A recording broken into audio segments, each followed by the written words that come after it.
Ito ang old customs and tradition ng mga Ilocano dito sa Region 1 o sa Region 2. Pupunta ang mga naulila, mga kamag-anak, malapit na relatives sa ilog at maliligo, bubuhusan ng ulo at pagkatapos ng pambuhusan ay sapakin. Ito ang ginagawa ng mga taga Cagayan sa mga naulila.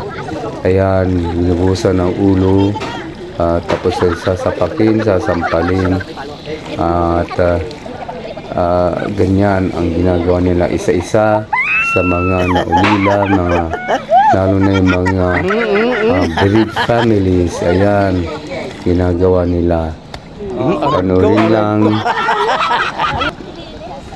Ayan, isa-isang ginagawa at sinasapat, sinasampal ang ulo. Thanks for viewing.